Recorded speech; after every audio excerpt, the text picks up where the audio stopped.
In the last video, we visited Odawara City in Kanagawa Prefecture to step into the world of Japanese ninja. First, at Odawara Castle, we learned that ninjas were not actually violent assassins, but clever spies enlisted to spy on clans during the Sengoku period, a time when Japan was broken up into small territories at war with each other. And if that wasn't surprising enough, I made a startling discovery about the ninjas' appearance as well. Actual ninjas were actually more known to blend in with society by dressing really normally so that they wouldn't stand out. I wouldn't be a very good ninja if everyone around me could look at me and tell that I'm a ninja. Okay, so if ninjas didn't dress in all black, running around, throwing stars and assassinating their enemies, what did they do? I headed to Nagano Prefecture to find some answers. So today we're at the Ueda Castle remains in Nagano Prefecture, and we're going to learn about the history that this area has with the mythical ninjas. The Ueda Castle ruins are a monumental part of Japanese history, especially during the Sengoku period when it belonged to the famous Sanada clan. Despite its small size, it is considered one of the strongest castles in Japan during the Sengoku period, thanks to its clever architecture and confusing layout. It survived two major sieges, first defeating an attack of 7,000 enemy soldiers with only 2,000 soldiers of their own. 15年後に1600年ですね、こちらの年に、また真田軍は変わらず2000と言われてまして、今度徳川軍は3万8000という10倍以上の大軍を相手にしてもこのお城は負けることがありませんでした。 Both of these stories are inspiring tales of the underdog beating the odds, and it is said that this could not have been possible without intense strategizing, including the use of Japanese spies, ninjas, to gather information and foresee oncoming enemy attacks. So it's possible that this is evidence that they had an escape route here in the castle, and they think that this is what the ninjas used to get in and out without being noticed.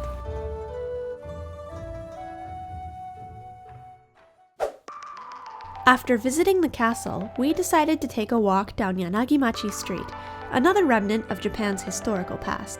These days, this picturesque area has even been used as a set for movies. The thing I love most about walking down these streets is that it smells like wood. Like, it kind of has like this wooden, old smell, but it's like a nice smell. Like a fragrant wood smell. What's your name?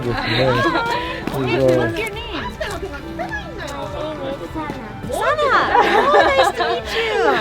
Nice to meet you, Sana. How old are you? I'm 7 years old. Wow, 7? So by now I think you're familiar with every prefecture in Japan having its own specialty food, and one of the foods that is special in Nagano Prefecture is soba. There's tons of soba shops around here. We've seen a few already today, and we decided that it would be the perfect place to drop in and have lunch at. At this soba restaurant, Onishi, they are famous for using several different types of soba, including sprouted grains, adding more nutritional value to their meals than regular soba. Soba no cookie mitai.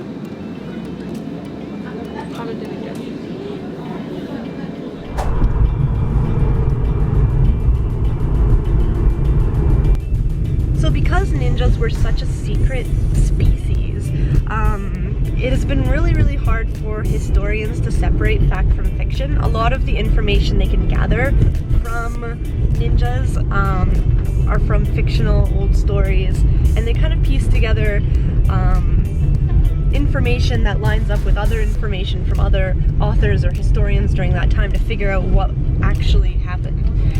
So there's a lot of hearsay and there's a lot of unsurety, mystery surrounding what ninjas actually did. の方のキザルのね、下告のキザル本名がキザルサスケ。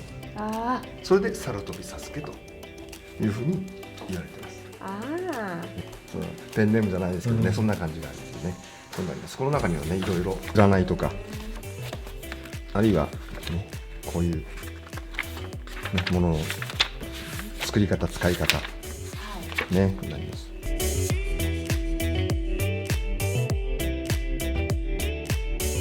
At the Ikenami Shotaro Sanada Taihei Kikan, an exhibition hall dedicated to a series of books based on the Sengoku period, they even have an entire section of the exhibition dedicated to findings about the ninja.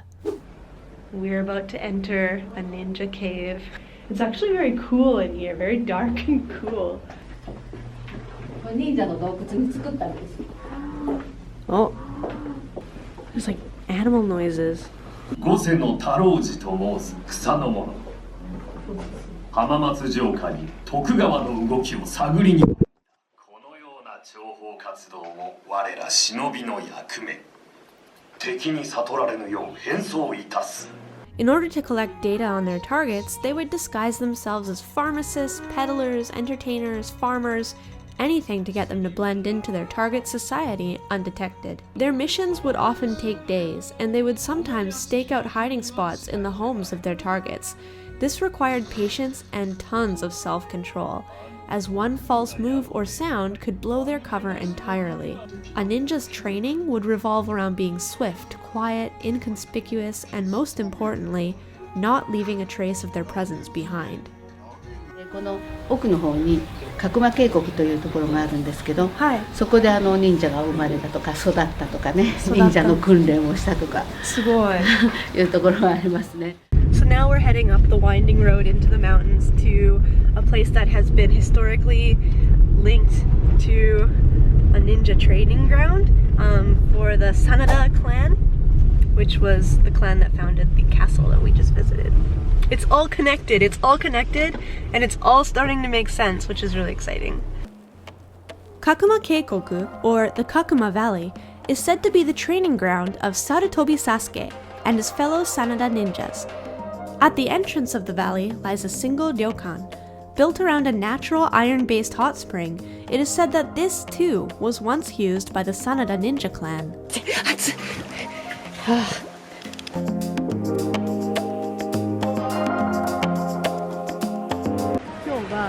岩屋間までなんとか階段を登って。あ、階段ありますか? Oh my goodness. I did not bring the right boots for this. I didn't realize we would be climbing up icy death stairs, but it is what it is. There better be some real ninjas up there. If I go up there and there's not a single ninja, I'm gonna feel ripped off.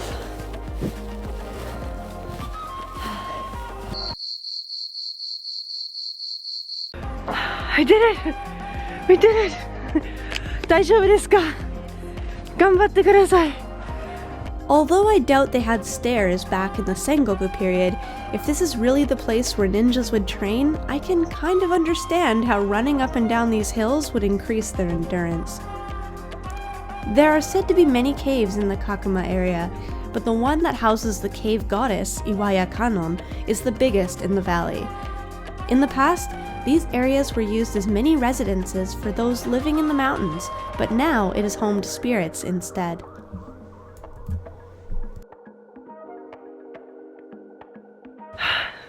So we've heard stories, we've seen the costumes, we've learned about fact and fiction, but to actually come all the way up into the mountains and walk that steep flight of stairs and see this giant rock with a giant shrine inside it and actually be here and experience this with my own two eyes and ears and runny nose. It does start to feel like maybe ninjas did exist after all, that they were really as cool as we make them out to be, even if they didn't look exactly the way that we make them out to be. And to be honest, when I started this project, I didn't know much about ninjas at all. And I feel like now I'm really starting to get actually genuinely interested as I learn more. I'm really excited. The more I learn, the more interested I am. And I can't wait to find out more in Saga. Hi.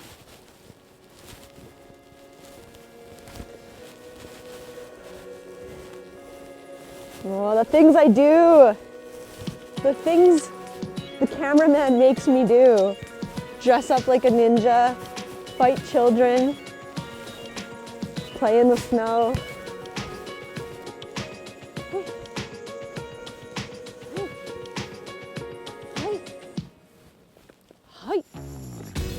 gay.